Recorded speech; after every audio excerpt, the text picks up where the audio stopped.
Good morning friends.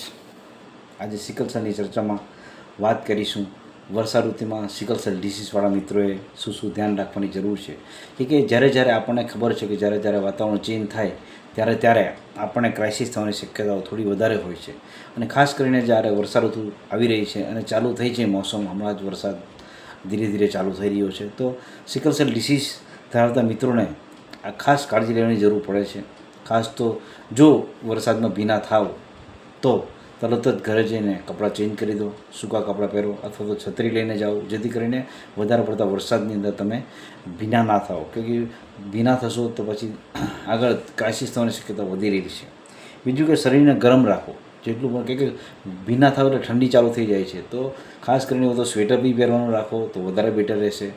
અને ગરમ કપડાં સાથે રાખો. અને છત્રી તો તમે ગમે ત્યાં જાઓ, છત્રી કે રેઇનકોટ રાખો ને રાખો જ. એ વરસાદ હમણાં ઋતુ એવી છે કે વરસાદ ક્યારે ઘરેથી નીકળો ત્યારે કદાચ ના પડતો હોય, પરંતુ બહાર નીકળતો પડે તો આપણે ખાસ એની જરૂર, આપણે છત્રીની કે રેઇનકોટની જરૂર પડે તો ખાસ રાખો. અને પાણી કે ઠંડી જ્યારે હમણાં ચાલુ થશે કે વર્ષા ઋતુ છે એટલે ઠંડક રહેશે, તો એની અંદર પાણી ઓછું પીવાનું રહેશે.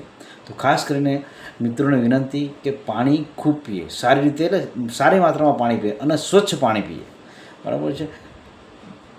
ત્રીજું છે કે પૌષ્ટિક આહાર લે. હમણાં તો ઘણી બધી શાકભાજીનું બધું મળશે, તો સારા પૌષ્ટિક આહાર લે.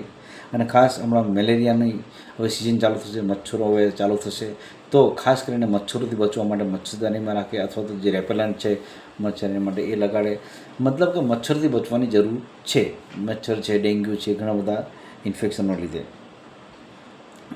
પોતાને સ્વચ્છ રાખે. ખાસ તો જે દવાઓ છે પૂરતી પ્રમાણે, ફોલિક એસિડ છે, હાઇડ્રોક્સિયુરિયા છે કે બીજી જે બી એમને સિકલ સેલ માટે જરૂરી કોઈ તમારા ડૉક્ટર સાહેબે કીધી હોય તે દવાઓ નિયમિતપણે લે. એવું નહીં કે ભાઈ બધી છોડી દેવાની, નિયમિતપણે લઈ. અને જ્યારે બી 2 કે 3 મહિને તમને ફોલોઅપ માટે બોલાવ્યા હોય ડૉક્ટર સાહેબે, તો ફોલોઅપ પણ જરૂર કરે. અને એ સંજોગોમાં કોઈ બી તમને જો તાવ આવે, દુખાવો થાય કે ગભરામણ થાય કે શ્વાસ લેવામાં તકલીફ પડે, તો રૂટીન કરતાં તમને એવું લાગે કે ના હવે મને તકલીફ વધી રહી છે, તો તરત જ હોસ્પિટલ જઈ અને પોતાની કાળજી લે. કે આ કાળજી લેવી બહુ જરૂરી છે. ખાસ કરીને આપણા જે ઋતુ ચેન્જ થાય છે ત્યારે ઘણા બધી ક્રાઇસિસ ઘણા બધા છોકરાઓને થતી હોય છે. અને ખાસ હમણાં ઠંડકની હવે ઠંડક લાગશે કે થોડું વાતાવરણ ઠંડક થશે, તો ખાસ જે સિકલ સેલ ડિસીઝ ધરાવતા મિત્રો છે તેમને ખાસ ચોમાસામાં એટલી કાળજી લે. ભલે ફરો કે આપણા ગામડામાંથી આવે છે, આપણને ખબર છે કે હવે તો આપણી બાજુ બધા ધોધ અને બધું આને બધું ચાલુ થશે, એટલે ઘણા બધા લોકો જે ટ્રાવેલર છે સિટીમાંથી બધા ઘણા બધા ગામડા તરફ આવે છે ફરવા માટે. એટલે આપણી બી સ્વાભાવિક છે કે ભાઈ મિત્રો જતા હોય તો આપણી ઈચ્છા થાય, એમાં કંઈ ખોટી વાત નથી, પરંતુ આપણે થોડી વધારે તકેદારી રાખવાની જરૂર છે. સાથે છત્રી કે જે પણ સાથે લઈ જાઓ, સાથે જે કંઈ ગરમ કપડાં હોય, શાલ હોય તે પણ રાખવાનું, પૂરતું પાણી પીવાનું.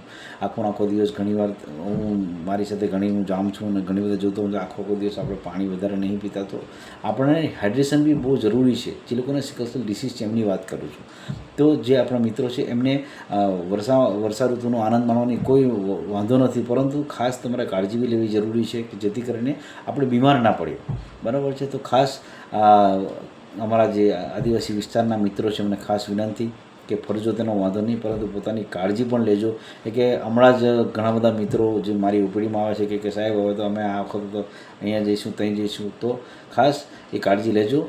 આભાર.